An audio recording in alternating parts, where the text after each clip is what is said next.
right, everyone. Thanks for tuning into the Sports Card Therapist, where I give you a behind the scenes look at my hobby hustle and sprinkling some self care and wellness on top of that.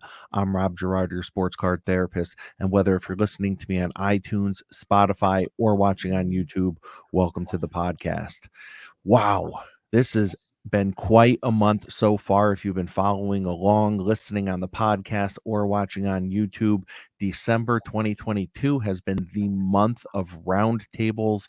I feel like this is something that, or at least what I'm hoping, is really going to go down in like the history of content creation. These roundtables, every single roundtable has been so different from the next. And like I've said, a lot of the roundtables that I put together, the individuals that are participating on these panels have never met before. They've never spoken, and some have on some of the roundtables, but on most they haven't. So it's all kind of like everyone kind of getting introduced to one another and just throwing our passion, in the middle of the table, almost like a poker game.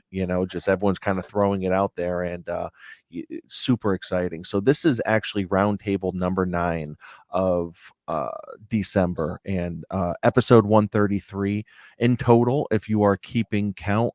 And yeah, I mean, I just want to jump right into it. This is so, and I was just saying before, I said this is so up my alley, but then I corrected myself and I said, you know what? This is actually up your guys' alley, the guys that are on here, but this is an alley that I'm exploring as we speak. So I'm super excited to bring on Marty, Tim, and Sasha to the Signed Vintage Card Roundtable.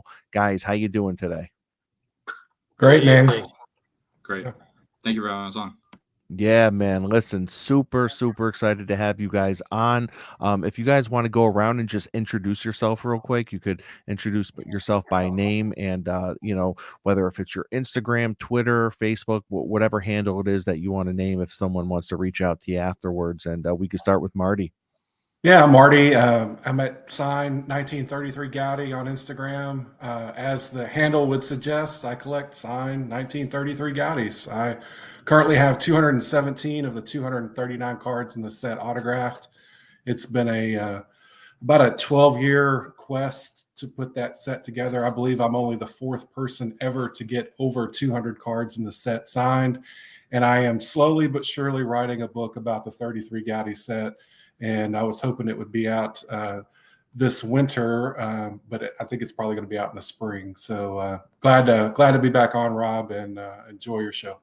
Absolutely, man. Absolutely. And thank you so much for coming back on. I cannot wait to, jump in and pick your brain some more. You guys might recognize his voice or his face if you're watching on YouTube, because he was actually on episode 88. Episode 88, I had him on, and that dropped on July 20th. And that was during Collectors Month. And we really dove in to everything he's collecting and everything he's doing. And I can't wait to, rehash some of it, but also talk about some new stuff. So Absolutely. yeah. So Sasha. Yeah, so my name is Sasha. My Instagram handle is Sasha P Cards. I collect a lot of different things, but primarily I focus on signed vintage.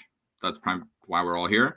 I specialize in signed vintage basketball specifically, and specifically the top 75 signed rookie set. So I've got 71 of the 75 signed top 75 rookies, and that's been about an 18-year chase in the making. So still got a few more cards to go. Excited to be here. Wow. So when you say top 75, it's the top 75 NBA list, correct? Correct. Yeah, it's the top 75 list that was just announced. But I think it was actually a year ago. So it was during the 75th anniversary of the NBA. Wow, man. And I tell you, I think I first heard your story when you went on Stacking Slabs with Brett, great friend of the show. He was actually just on Wednesday's wrestling card roundtable that I had. And, I just remember I was glued to the interview that you did with him. It just like was amazing hearing your journey. And no spoiler alerts or anything, I don't want to give away your story or anything, but to hear how you've collected 71 of the 75 players, and I could remember during your interview you saying, even before the 75 list was released, and up to that point it was only 50. I mean, you were basically speculating on who was going to be on that 75. So preemptively were starting to pick up some of these cards, right? Yeah, that's correct. And I have a few that I think were snubs from the list. But Who? Name a couple real quick. Who? Like, I think Dwight Howard, Tracy McGrady. Yep. Two great players that, I think were worthy of being on that list for sure. Yeah, I think Dwight Howard for sure. And McGrady, I think, was probably arguably the best offensive player in the NBA for a solid 2 years. 2 years. Yeah. I don't know if I'd put 3, maybe 3, right? Because for like 3 years, it was him and Kobe. Remember, It was just like these guys were incredible. The only difference is, though, Kobe played both ends of the court, and I don't really remember McGrady playing much defense, but he was electric for sure on offense. But yeah, Definitely. that's. And a few people actually know that they couldn't even pick 75. They actually picked 76. So the top 75 actually is 76 players. Yeah, but awesome. I mean, such a cool chase. And who are the 4 that you're missing? I'm missing. Yeah, I'm down to 4 left. Two are in the original 50. So a signed 1957 Topps Paul Arizin. Just an impossible card to find. It's a pop 8. I haven't seen one come up for sale in over 3 years. The second one would be kind of the grail. It's going to be the last one. There's a lot of irony around the card. A signed 1986 Fleer Michael Jordan. That's kind of the big one.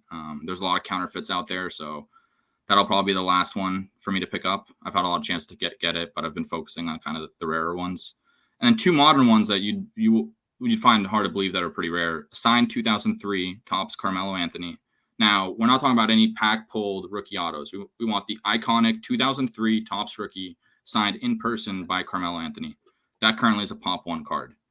And the second one would be a signed 2012 Panini Prism Kawhi Leonard. And again, we're not talking about any pack-pulled autos. We're talking about the iconic 2012 first-year Prism base rookie signed by Kawhi Leonard. It's pop 0, believe it or not. Do either of them sign their rookies? Is there a reason why?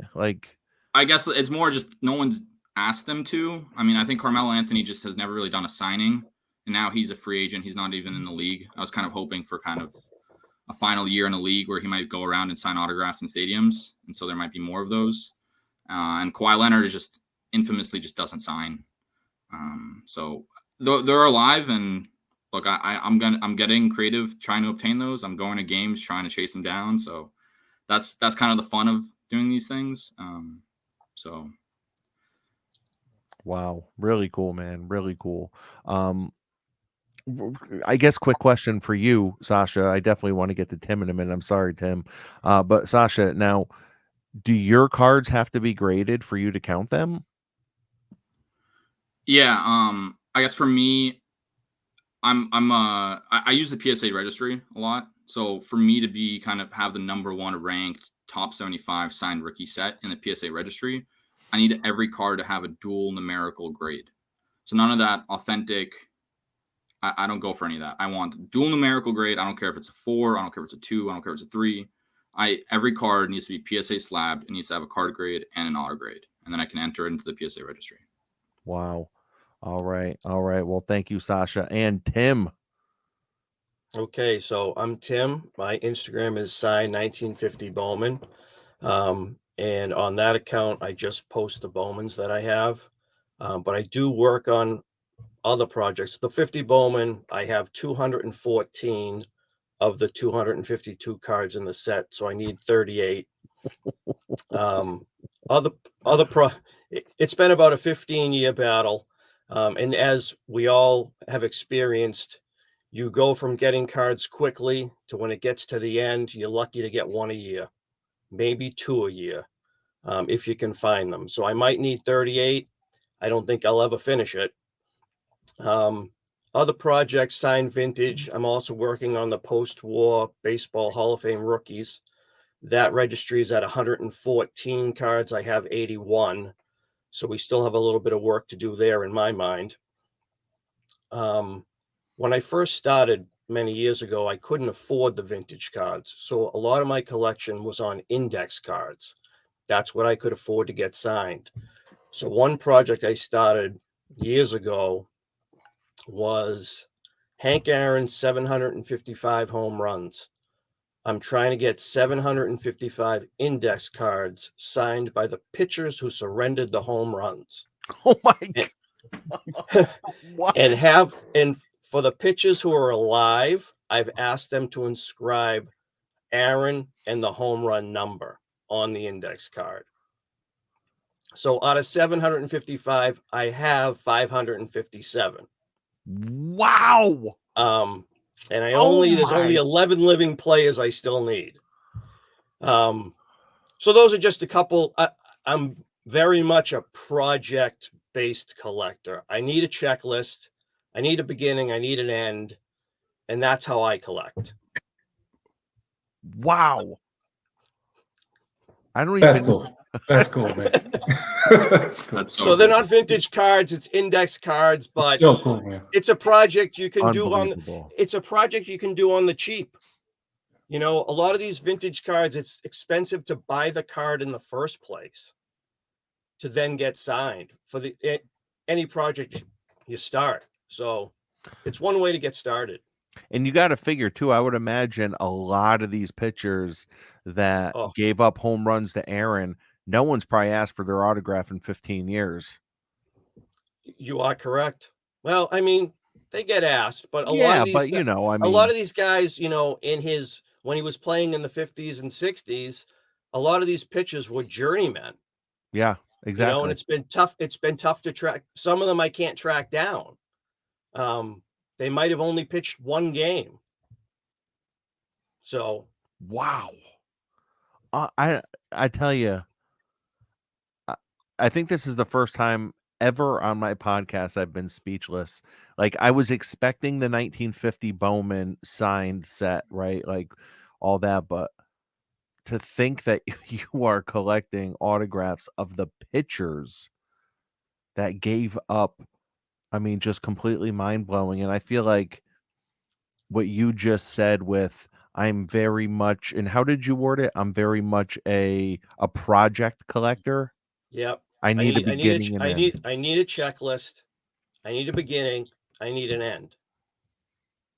I'm the same way, 100%. And Me what too. I found over the years is, you know, I started with the 50 Bowmans, and I spent 5, 6, 7 years on it, and then you get to the point where, like I said, you can only collect 1 or 2 a year. So what do? You start another project, Yep. and the same thing happens, and then you start another project, and the same thing happens. So Yep. now you have 7 or 8 projects that you're 90% complete on. Yeah, and I tell you, this could be what I'm missing from my collecting. Like now that I'm thinking about it, right? Because you know, I'm someone that I got, you know, I grew up collecting and I was in and out of the hobby over the last 20, 25 years. I would go back in for 6 months. I would buy up a ton of cards off eBay. You know, and then get out. There was no community involved. You know, I didn't tell anyone I was recollecting cards again. But when I finally came back in at the beginning of the pandemic, that's when I truly, truly, truly jumped in. And it does feel like, you know, with my collecting, I know I have a passion for iconic rookie cards. I love iconic rookie cards, you know, cards that I can never get when I was younger, or cards that just seemed like a fairy tale I'd never even seen in person. I'd only seen in Beckett magazine type thing, you know. And aside though from iconic rookie cards, it does feel like my collecting kind of takes me where the wind goes. I'll admit that. Like, you know, it's like I start up a PC, I start up a side PC, and for a good 2 or 3 months in a way it kind of like fills that void, and then I kind of get bored with it, and then I'm like, okay, I'm going to stash these away, and then I start up another side PC, and then I kind of get bored with that, and then, you know, and then I start up another one. And so I am, you know, so aside from the iconic rookie cards, I am kind of all over the place. So I love that you guys, and I never even thought of this, that there's this type of collecting that you guys do, but in reality, you guys have to be very regimented, right? It's a checklist, like boom, got it, got it. What Sasha said earlier, the key is the set registry. Yeah. I agree with him. I'm all about PSA dual grade. So when my 1950 Bowman set is complete, or is what I want it to be, every card is going to be PSA dual graded. Mine too. And in the set registry is the checklist. Yeah. We're like the Warren Buffetts of collecting. We're in this for the long haul. We're very focused. Everybody talks about the pandemic boom. For me, the pandemic boom, I sold a ton. I've been collecting my whole life, and really probably like all of us, and everybody has said this in your podcast. I grew up collecting cards, and I graduated high school in '95, so I quit probably around '94, and then I got back in the hobby about 2006. And as a kid, I wrote to players, and I did through the mail as a kid, and I wrote to players that played in the 20s, 30s, and 40s. I was a big Red Sox fan. I was a big Brooklyn Dodgers fan. So I wrote to a lot of players, and then I got to meet a lot of older players. So one of the first projects that I did was, I couldn't find them. This was pre-eBay. I couldn't find these vintage cards. But in 1991, Topps created their reprint set. Mm-hmm. And this came out in 91, and I loved it. I mean, this was like, you could get this at the local Walmart. And I said, I'm writing to every one of these players that's still alive and asking them to sign these cards for me. And these players did. They were great through the mail. I got this Rizzuto through the mail, Mickey Mantle. This was my checklist. I knew everyone that was alive in this set when it came out in 91. And So I if said, you, I'm I going got to for it. stop you. I got to stop Yeah. you for a minute. If you are Yeah. not watching on YouTube and you're listening on Yeah. the podcast, okay, he is holding up cards right now that he got signed through the mail. The first one was Phil Rizzuto. Second one was the Mickey Mantle. the 53 Mickey Mantle. You've Then got there was Willie Mays. the 53 Bowman, Willie Mays, and then Hank Aaron. Yeah. So you mailed a card to Mickey Mantle and he signed it through the mail, or did you? No, go to I actually got sign? that signed at a show in Dallas when I was a kid. I didn't get all of them through the mail. I got as many, but again, it's like, as a kid, I was focused as I'm going to get this set complete. And so I literally went to the library as a kid and knew who was still alive. And for years tried to put this set together. I didn't finish it. And by the way, I have it all PSA. I've I think the only complete signed set. Even the checklist I got signed by Cy Berger. He was the Topps guru that put these cards together. So Cy Berger passed away. But the hardest cards are like Connie Marrero. Connie Marrero was a great player, but he was blind. He was Cuban. He went back to Cuba after his playing days. And so we were able to track him down in Cuba. There was a guy with Doctors Without Borders that tracked him down, and we got Connie Marrero. So I've got 2 or 3 signed Connie Marrero cards that are extremely rare. And so I've got some that are pop, 2 or 3, because I wrote to them right before they passed away. I mean, there's several players that died in 91, in 92. So there's many of these that I have only seen pop up once or twice. So there's definitely some rare ones. Mickey Mantle signed a few of them. They're fairly common. They pop up now and then. So it's the more common guys that didn't get fan mail. So that was my first big project. And that's a project to me that's, insured. It's in my safe deposit box. I've completed that. There might be 1 or 2 other people that can complete that because I have the really tough ones. So again, it's like when I got back in the hobby around 2006, 2007, I was looking for what's next, what's next. So I started the 59 Topps set. and I had a little more disposable income. So I started purchasing 59 tops and tried to get that whole set complete. And I got several hundred of them signed and lost interest because I shifted to sign rookie cards, signed Hall of Fame rookie cards. So I was really focused on signed Hall of Fame rookie cards. And I had a huge rookie card collection. And then it got sporadic. I was doing a lot of through the mail. So literally when the pandemic started, I was sitting on a ton of inventory, a ton of just stuff, and it didn't mean anything to me. And I had really shifted to the 33 Gaudis, and I did that probably 12 years ago because I love the art. You know, all the art cards pre 1956 they're just beautiful. I love them. The T206 card, the Gaudis, to me those are just like works of art. So I really shifted to the 33 Gaudis because they spoke to me. And I imagined that I might get 10 one day, and I got 10, and then you work on it. And like, man, maybe I can get 20. And then you get 20, and then you get 30. And then you start meeting the other collectors, the big time collectors who have 150, 200, and they start flipping you their extras. And then you start learning more about the set. And then 10 years later, circumstances happen, they move on, they get bored with what they're doing. Next thing you know, in January of this year, not bragging, but I dropped $26,000 to get a few cards that I needed to become king of the hill. And I mean that humbly as possible. You know, I'm blessed to be have a good career and stuff, but having that set means so much to me because I know the collectors who own those cards before me. And that's why it's special. I mean, you know, you talk about Uncle Jimmy. You know, Uncle Jimmy was the World War II guy that passed away 2 years ago. Marty, let me jump in real let me jump in real quick. I want, because you're bringing up good points about the pandemic and what happened during the pandemic. So Sasha, when the pandemic happened, what did that do to you in your ability to keep this chase going?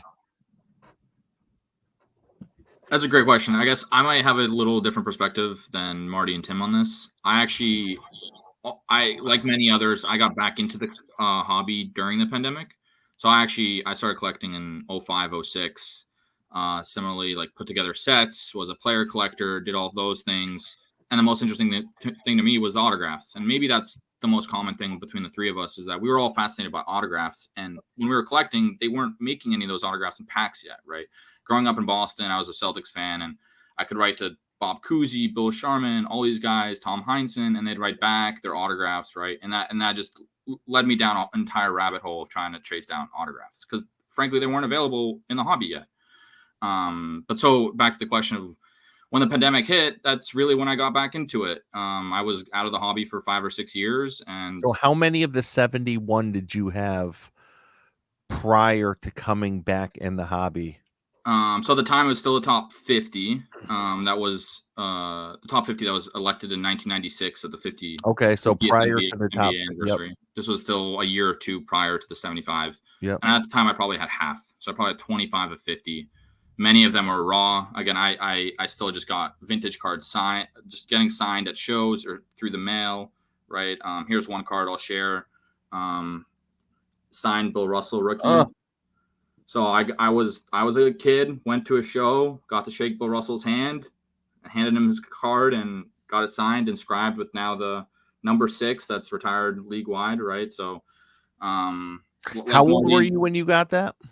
I was maybe 10, 11, 12 years old. Wow. Wow.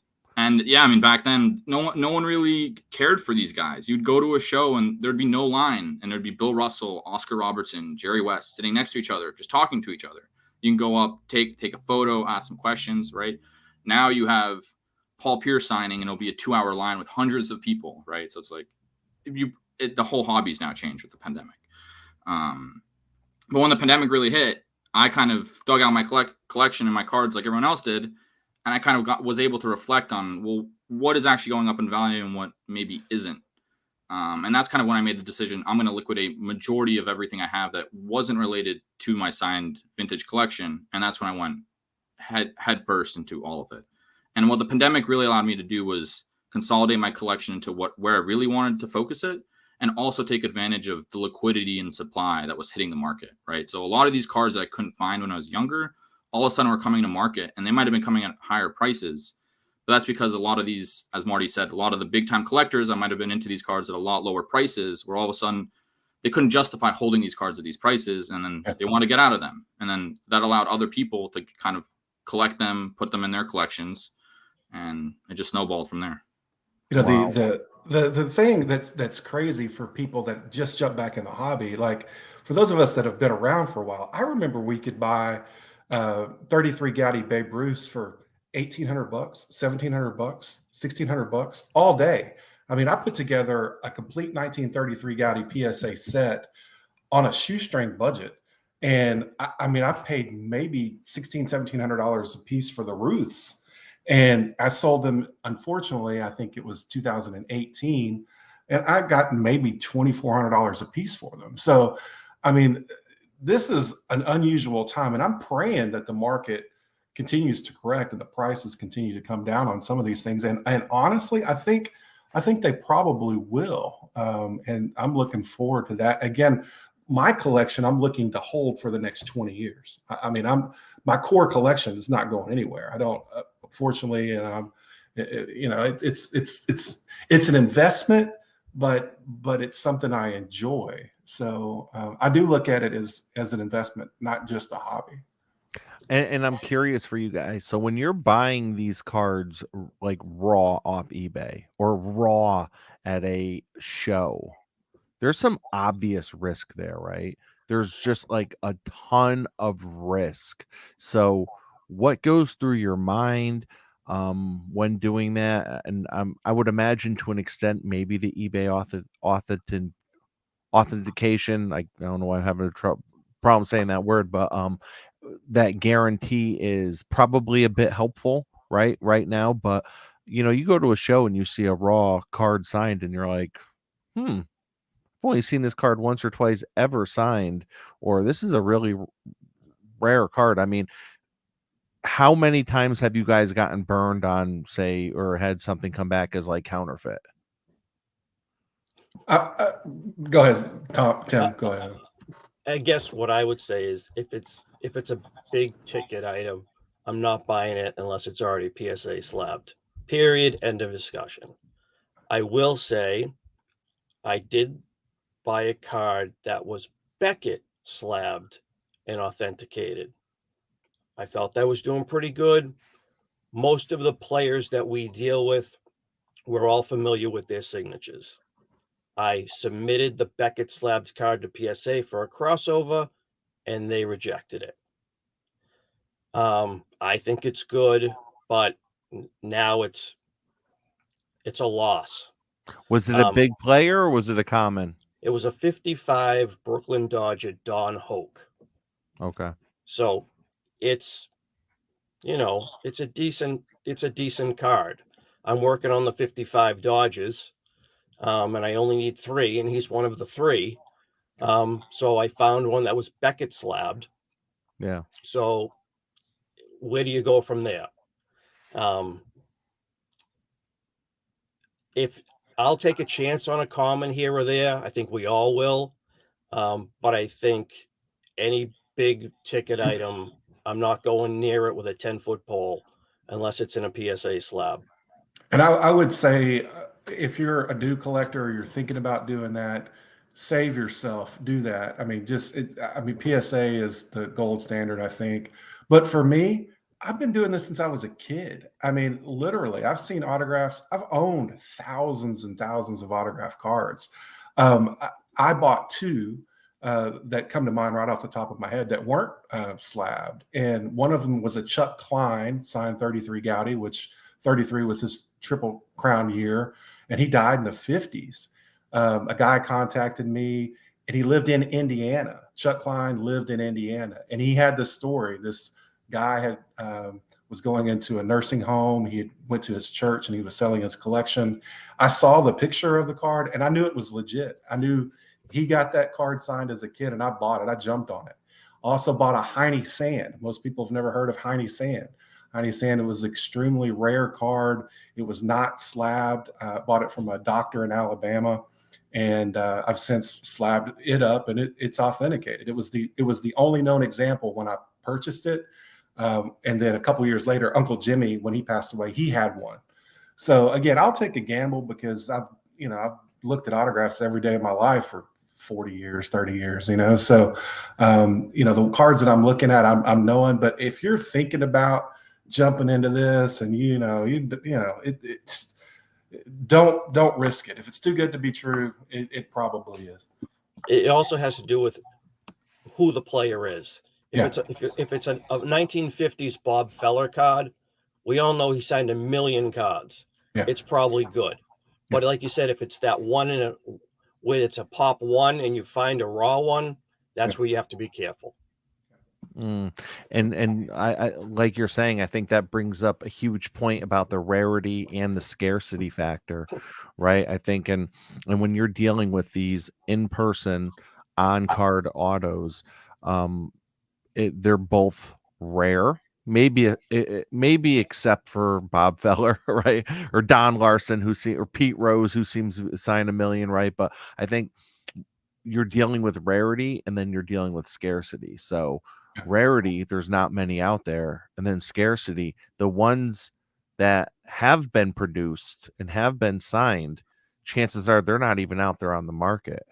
Yeah. So it's got to be difficult when you see a card that you need, but they are just asking an exorbitant amount of money for it. How difficult is it to walk away? You have to, right? For me, it comes to one of the cards I need is the sign of Michael Jordan Fleer rookie, right? One of the most iconic cards in the hobby, a grail card to many people. And where everyone's saying, I mean, Marty and Tim are saying you should buy PSA slabs. Well, the problem is half of the ones in the pop report are fake. And there's a whole story about that, right? And even PSA gets it wrong sometimes. Yeah. How many times have I sent stuff in the PSA? They say it's fake. They have to bring it back to me. And I have to show them some sort of provenance. I have to show them a COA, tell them where I got it from, show them some sort of actual provenance of where the item came from for them to authenticate it, right? And so I to many people, I know there's lots of new collectors and beginners listening to this. This is a very advanced niche in the hobby. It's not for the faint of hearted. 99% of my joy in collecting has come from collecting signed cards, but 99% of the heartache I've had has come from collecting these things. How often have I sent off multi-$1,000 cards to a signing and then they get lost in the mail and don't come back, right? How often have I bought a card, Beckett slab, like you said, Tim, send it to PSA. They say the autograph's fake or the card's fake, right? There's so many nuances to all of this. You have to be extremely careful, but that's what makes it fun. Yeah. Wow. You have to know that some of it's not going to go your way. It's funny because Sasha and Tim just said something, and I'll admit to it too. I've got two 1933 Goudey cards that are super rare. They're the first two guys that died in the set. Commons, y'all have never heard of them, but they're Beckett slabbed. And, I'm 50-50 on it. It's slabbed by Beckett. I haven't sent them to PSA, but I'm pretty sure PSA would probably not slab them up. So you're definitely right. And those are two that, I'm going to trust my gut. And my goal is to get to at least 220. And so that means I need two more because I want to have, certain I want to be certain of my cards. And so provenance is so important, especially when you're dealing with vintage cards. And that's why I love the Uncle Jimmy cards. I mean, I have over 50. I've got 54, I think, of signed 33 Goudeys that came from Uncle Jimmy's collection. And then there's 2 or 3 other collections that I have 33 Goudeys from, the Detroit Tiger Ball Boy collection. And then there's a Leahy collection. It was a kid that grew up in New York that got a bunch of the cards signed. So, that's part of the stories that I tell in the book is the provenance is really part of the story. And again, it's just tough, man. I mean, everybody, if you're doing this long-term, you're going to get burnt. And it's just, it sucks. I mean, because those 2 Beckett cards that I have slab, I mean, I spent probably $3-4 grand a piece on both of those several years ago, and it's weird. There's been other collectors that know that I have them and they've offered me 2x that, and I just don't feel comfortable selling them that, and they don't care. And they're like, hey, I mean, it's Slab by Beckett, I'll take it, I want that card if you ever want to move it. And again, I did the same thing. The collector that sold them to me said, hey, I don't know, it's Slab by Beckett, and here's the provenance that they had to it. And I was willing to accept the risks at the time, and I don't regret it, but I don't know if I would do it again. Rob, you talked about rarity. So I need 38 cards on the PSA registry. In the pop report, 7 of the cards are pop 0. Yeah. So they have never slabbed a signed version. Wow. So if one of those 7 pops up, do I take the chance? Because I have no other avenue. So Yeah. you talk about rarity; those are the problems you run into. Yeah. And it doesn't, it just makes me think that you probably would have had so much of an easier time if instead of signed 1950 Bowman, maybe you did signed 1991 Upper Deck. Right? What's the fun in that? What's the fun in that? I mean, the beauty, like all 3 of us, we know we may not finish these projects, and we're cool with it. It's just like, this is the ultimate chase for us. And there's 4 33 Gaudis that have never turned up signed. So, they may be out there. I don't know. Yeah. And I think that's part of the best part is when we start these sets, it's so incomprehensible of even finishing it. A lot of these are pop 0s, right? Like you can't even comprehend finishing the set.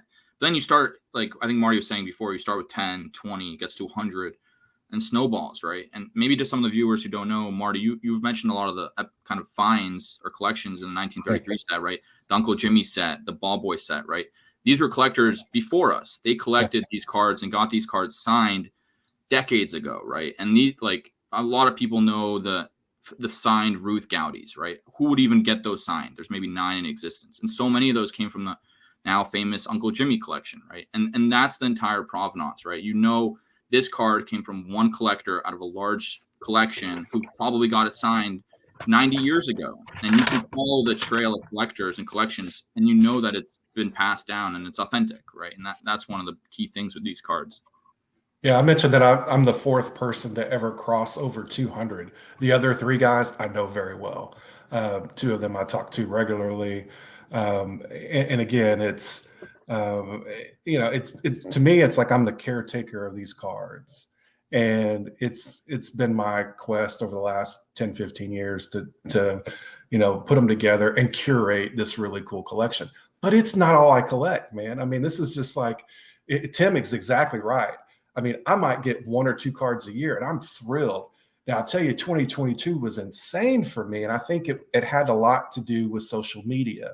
I was a super private person. I mean, I didn't go to card shows. I didn't do anything other than Net54 and Sports Collectors. So people knew who I was, and so there would be collectors out in the community that would, text me 33 Gaudis here and there. But I was super private about it. I mean, I was very private about it. And once I decided, hey, this is a story worth telling, I'm going to create an Instagram account.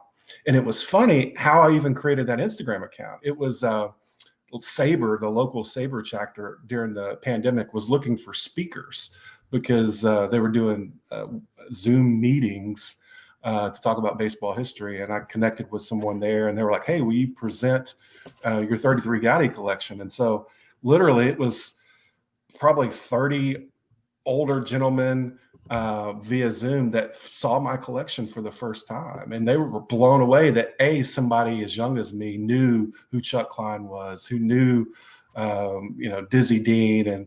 And so they were, thrilled about that. And then to see the collection, they were like, man, this is special. So the word grew in the Sabre community, and I got asked to do a couple more presentations. And then I set up my Instagram account, and then I set up at card shows. I started, just going and checking stuff out. And through Instagram and card shows, I've met a ton of other people, and I've probably got 30 or 40 cards this year alone I think having direct result to Instagram and doing podcasts. So if you see any signed 33 Gaudis out there, let me know. If you own any Uncle Jimmy's, please reach out and let me know what you got. And always happy to add more. So I have like two questions. One is directly to Sasha, and then one is going to be just for all of you guys. But so Sasha, with the Jordan Fleer being such a rare, tough, and like sketchy kind of find, are you willing to do like an 86 Fleer sticker signed, or does it have to be the base card? Tim is answering for you. Short answer is it needs to be the base card. I've thought about getting a placeholder. I've wanted to get a placeholder, but honestly, I'll just get the base card. I mean, with the popularity of the whole star rookie, I've thought about getting a star rookie signed. But for me, it's just how iconic that card is, right? PWCC just came out with their iconic 100. Yep. And even that Fleer Jordan, I think, was maybe number 3 on that list, right? So even in the top 75 of basketball, that would be the most iconic card of those 75. Like, it would just be a gaping hole if I didn't have it in the set. Now, for me, it's just doing the research, right? And as I've been following a lot of the auctions and been, thankfully, I've had a close ear into Nat at PSA. I've talked to a lot of the auction houses about a lot of these cards. A lot of the serial numbers have now been decertified. There's a very good forger in Mexico who came out and signed a lot of these. And so a lot of the ones that look too good to be true, the autographs themselves, they're fake. They got fake Upper Deck COA stickers that they put on the back of them. They were signed. They claim they were signed at the flight camp school. So there's a whole story behind this, and it's more of just I've just before I take the dive. I mean, these things are comping at $40,000, $50,000, $60,000 depending on the grade, the auto. Before I really take that jump, I just want to. There's so many other cards I've been chasing, so I've wanted to chase those first and really just do the proper due diligence and do my research on the Jordan before I do anything stupid, quite frankly. So I don't know if you probably saw this. There's this one on eBay that I've had in my save search forever, but it's the sticker auto. I have no idea like how you would even know if it's legit or not. It's got like a Beckett sticker at the top saying that it's like certified, but like kind of looks like his signature, but doesn't. I don't know. Yeah, I mean, I'd have to take a closer look at it. It was really the Fleers that were faked. So a lot of and then they were faked. They're specifically in like a black ballpoint pen, like a thin Sharpie. So that being in a silver Sharpie wouldn't fall into that group of forgeries necessarily. That said, I mean, there's a lot of other forgeries and counterfeits. So, and one of the big issues was PSA wasn't even grading these for the longest time. They stopped grading the sticker, the star, the Fleer signed in any version because they knew they were counterfeits and they knew they started slabbing some of the counterfeits. So they finally, I think, resumed doing that this year along with the star rookie. So the pop counts have started going up on these, but there's still a lot in there that are not real. Yeah, Sasha, you might be in luck because Rob is super famous and thousands of people listen to these podcasts. So Michael Jordan, if you're out there, send Sasha a signed rookie card. He needs it. Kawhi, you too, man. You're awesome. Take care of Sasha. Let's get this done for him. All my guys are dead. I can't. They're not signing anymore. And what I would say is that I'm definitely not famous, but I definitely have a number of listeners. So who knows if anyone does have a legit 86 Fleer auto graded, right? And I think Sasha would be at the very least interested in taking a look at it.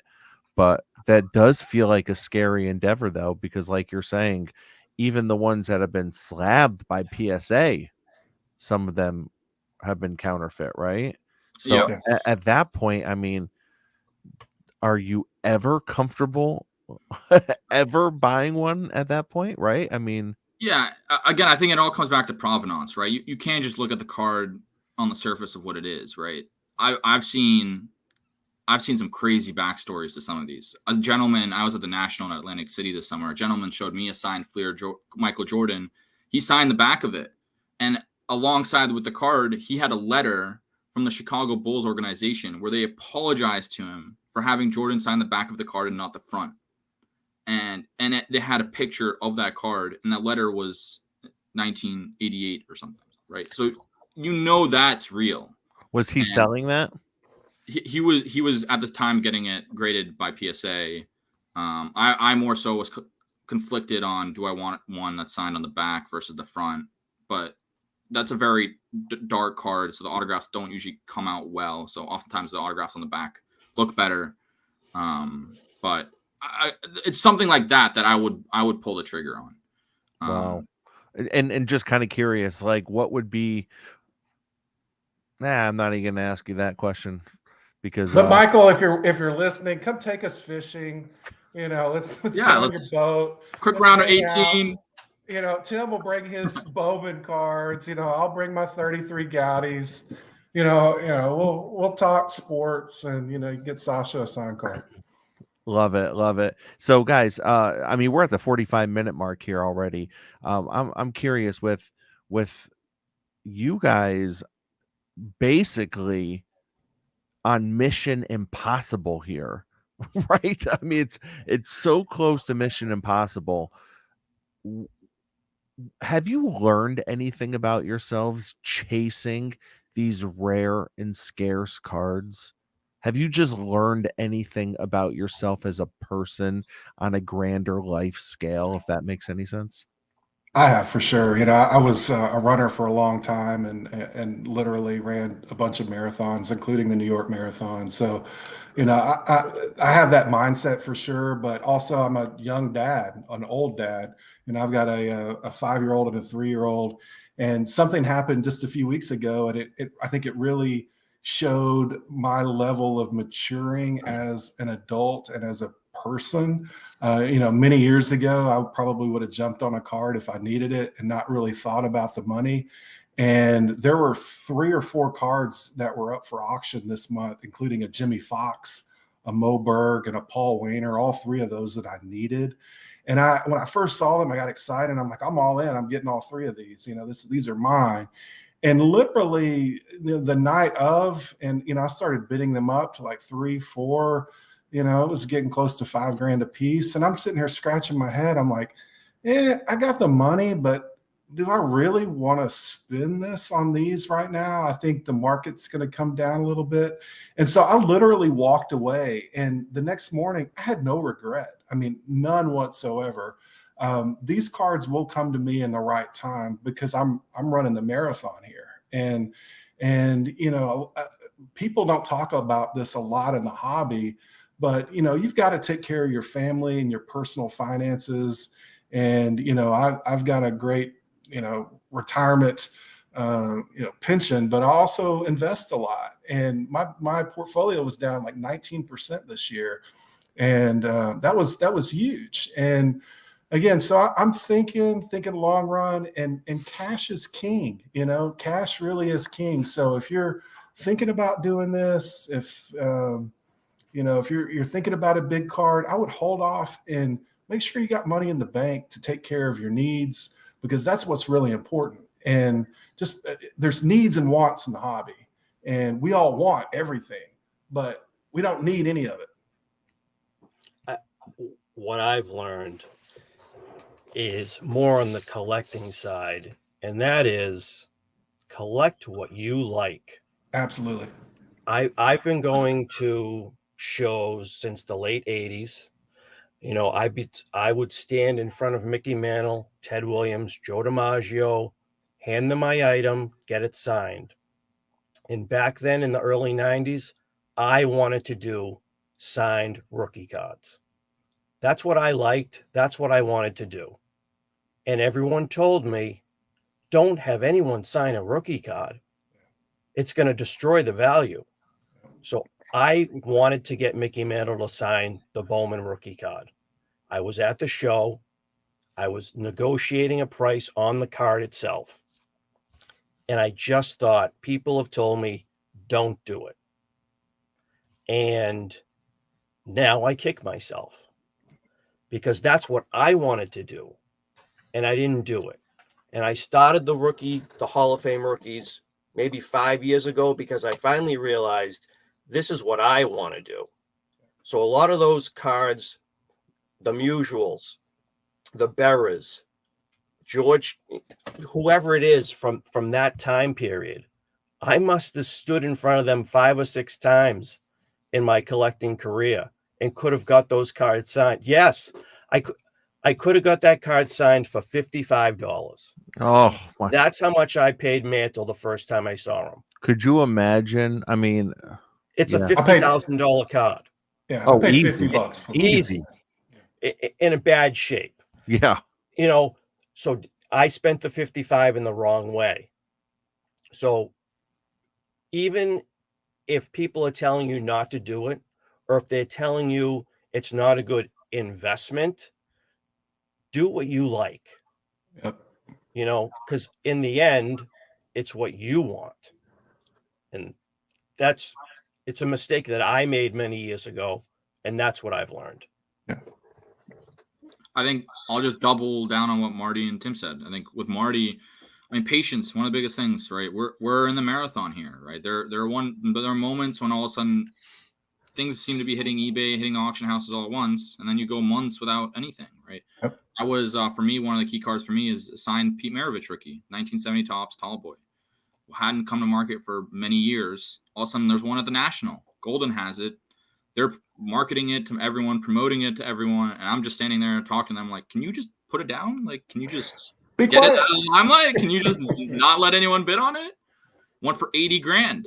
I was sitting there thinking to myself, am I ever going to be able to finish a set? Can I ever get another chance to find this card? What did I know? 3 months later, another one comes to auction, and I get it for a third of the price. And Wow. I think it's an even better copy, right? So you never know what happens, and I think patience is key. And on Tim's point, I think, it was so taboo to get these cards signed, right? As a kid, even I would walk around with my signed Bill Russell rookie, just ecstatic about it, trying to share it with people and just share my joy. And then I'd have older collectors just shutting me down, saying, "You just ruined that card. You don't know what you're doing," right? And as a kid, you know how disheartening that is. You want to stop collecting, right? That's And got to be crushing.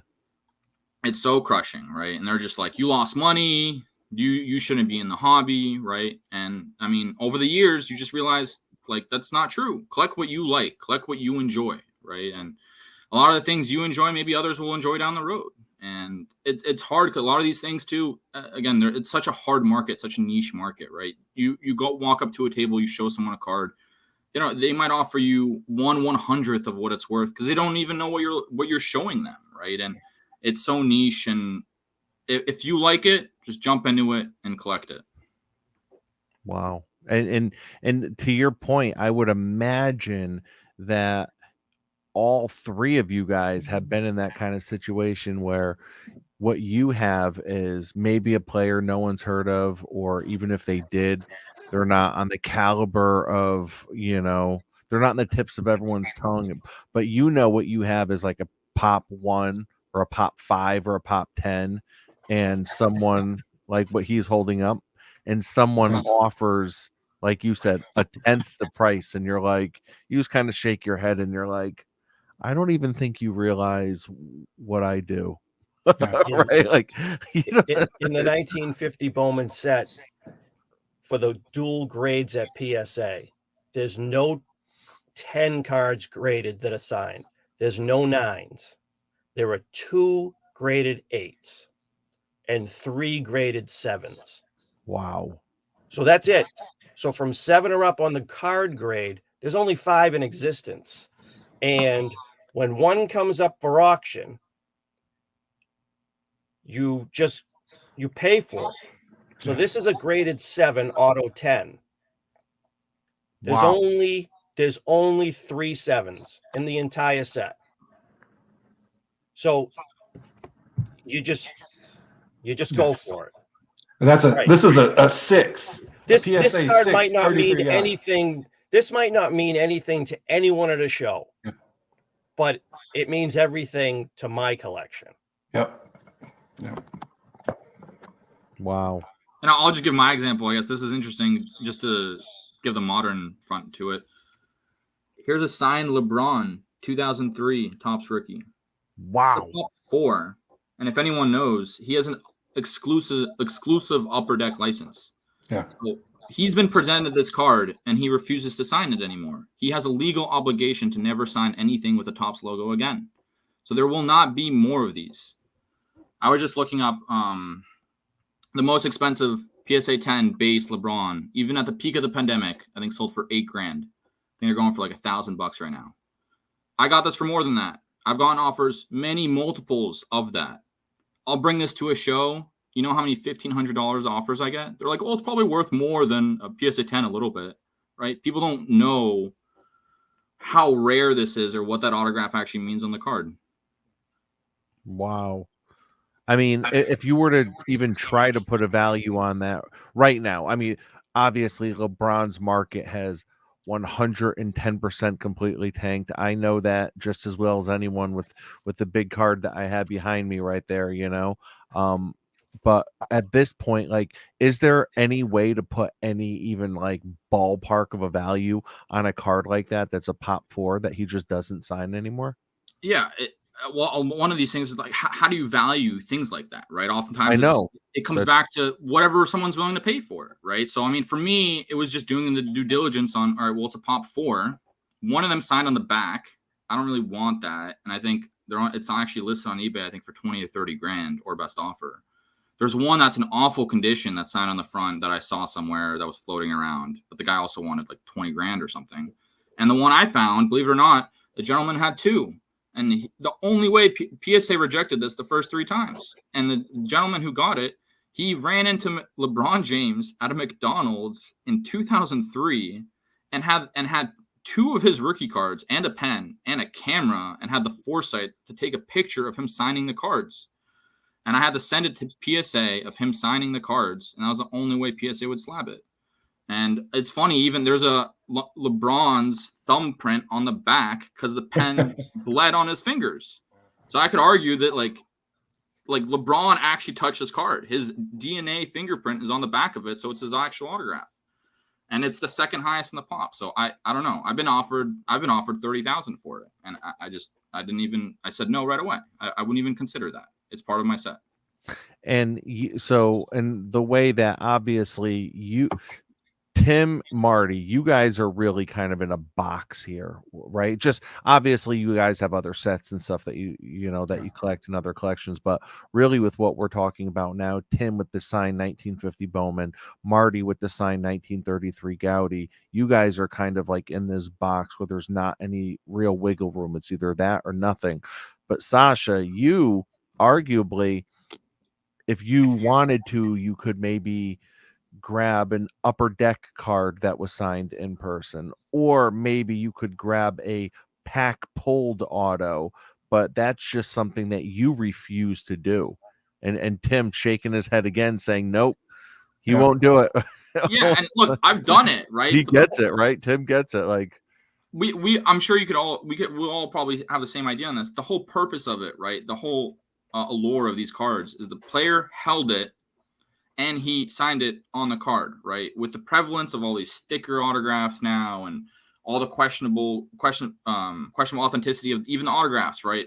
Oh, did Luka sign that or did his mom sign it, right? And then some of these Topps autographs coming back that were pack pulled that aren't even real on-card autos or whatever. So all these new controversies and everything, it just further solidifies my interest in these cards, right? That we know were held by the players, were signed on the card by them. That's the whole allure. So, and for me, it's the iconic cards. When it comes to the rookies, it's the iconic rookies. Yeah. For the modern 25, it gets a little more complicated. Oh, do you go with the Topps, the Upper Deck? But in the end, you could ask someone, well, what's the iconic LeBron rookie? It's the Topps, right? And Rob, you saw my kind of Christmas tree before this. When you present it with all the iconic rookies, it just looks so amazing. And that's what I want. I want a full set. I want it in the PSA registry. The PSA registry outlines the iconic rookie cards, so that makes it kind of easy. I have that checklist to go by.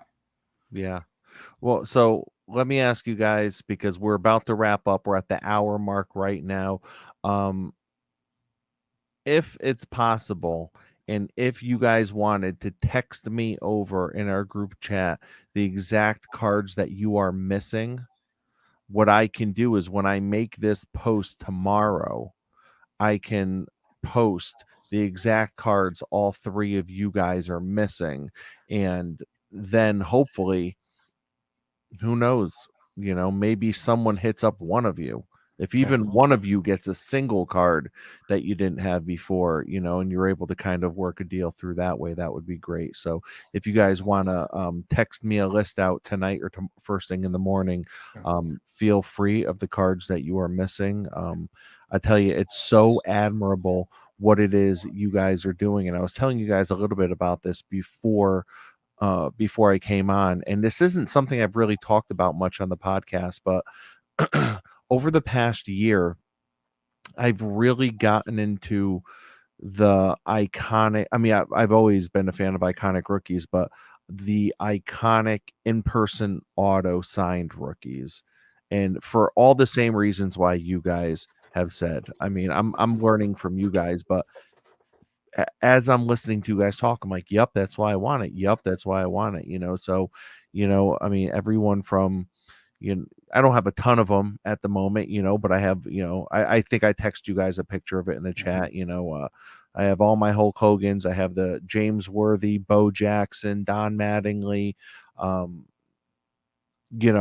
just so I'm continuing to kind of knock off cards. I have my eyes on the Ricky Henderson, the Julius Erving. I think I have an Ozzie Smith that's in the mail, so I'm slowly getting there. But there is really such a like a romance to it, to knowing that they had it in their hand. It's something super unique, and even if they had signed 10 of them or 100 of them beforehand, there's an argument to be made that yours is a one of one, right? Like, this wasn't pack pulled, it was slabbed. Here it is. It's a beautiful thing. Yeah, one thing that we talked about, we've all kind of hit on, do what you like and ignore what everybody else says. Probably in the 90s or 2000s, I really was fascinated with the Negro League players. And so many of those players played in Arkansas. So I really ran the gamut of Negro Leagues. And I discovered this 1974 Laughlin set. It's a really rare set. I think there was only 500 of these made of the printed sets from 74. So 10 years ago, I was buying these cards up anytime I saw them. So I have 2 sets of the old time Black Stars, and then they did another set in 78 as well. And these are, I think, 30, 40 card sets, 50 card sets. And so, 10, 15 years ago, I was like, well, I'm going to try to get as many of these signed as I can, or try to find them autographed. So there's about 10 or 12 that they exist signed. And I have almost all of them signed. This is cool. Papa Bell and, Satchel Paige, 2 scrubs. But again, that was the foresight that I had 10 or 15 years ago. I wouldn't take $4,000 for either one of these cards. And I think I maybe paid $200 a piece for them. So, that's just advice that I have, is just, use, what you like, what what appeals to you. And if you don't, do research. I mean, I like books. Like Topps has this book.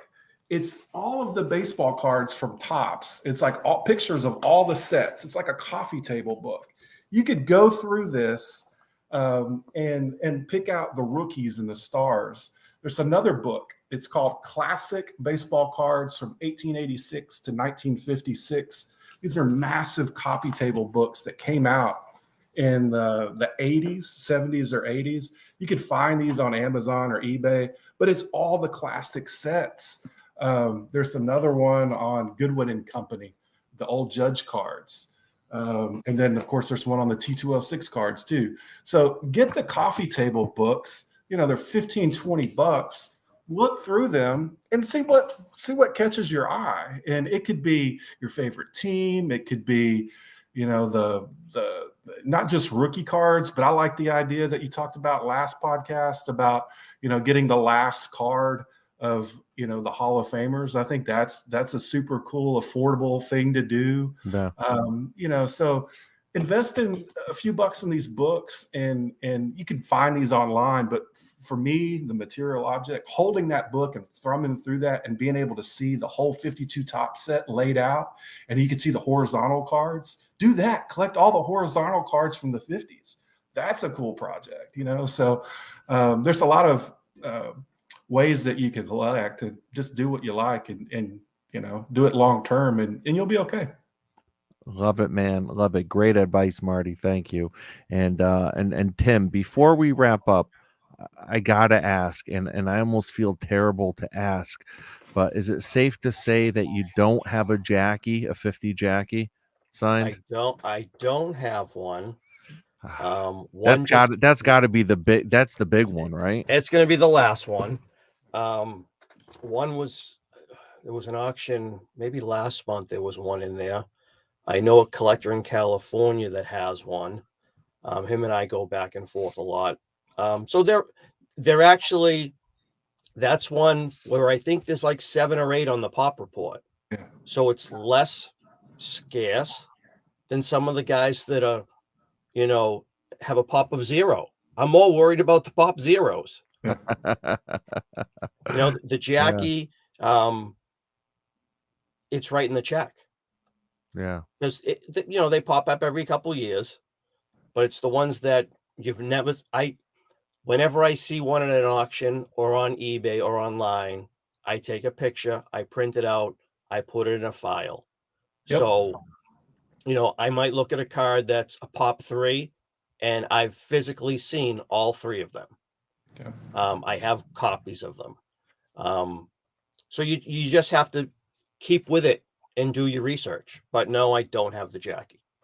Isn't it great when you've been chasing a card and you actually know of at least 1 or 2 people that have that card, because that right there gives you that like glimmer of hope, right? And it's not like if it's at an auction and it's like, unless you have 70K cash, good luck. You know, it's like, you know, when you know of another collector that has one, oftentimes you might be able to entice them with something you have that they need, and then you guys work something out. So I think that's where the relationships in this hobby and the community around it is just so important.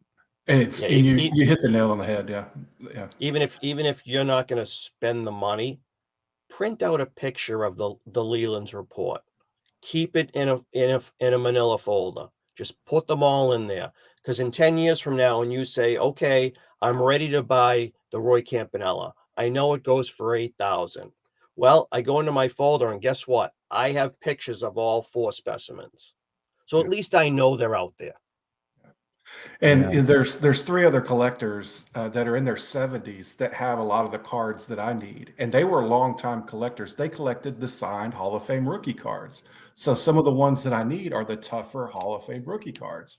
Those 3 gentlemen have probably 10 of the cards that I need, and they're pop 3 or pop 4. So I know where they're at, and they like me. I'm a younger guy, you know. I reach out to them. You know, we exchange Christmas cards, and they'll sell those one day. And I think when they do, I hope they'll give me a call. They said they would. Their family knows who I am, knows that I collect. So again, it's all about relationships, and you're exactly right.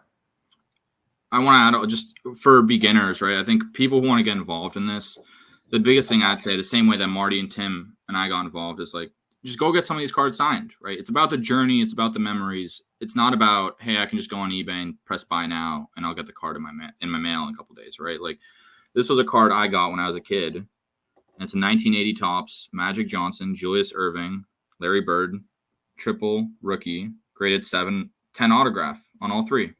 Woo. And I had to go to shows, and I'm standing there in line with this card, and I'm like, I can't touch the corners, and I have to go up, shake Magic Johnson's hand, right? And I'm just like frantically sweating there, like hoping he doesn't grab it by the corners, and it'll be clean when I send it in. But those are the memories you make, right? And Rob, maybe I'll give this challenge to you, because I don't know if you've done it, right? I know you have a whole Giants PC and everything, and you're always busy setting up at shows, but look, get in line, get one of your favorite rookie cards signed, right? Go get a Lawrence Taylor rookie. He signs at all the shows in New York. Go meet him. Go get that signed. and you know how much a card will mean more to you, right? That's the passion of collecting. Man, you have my heart pounding right now. Just even saying that to me and challenging me with that, man.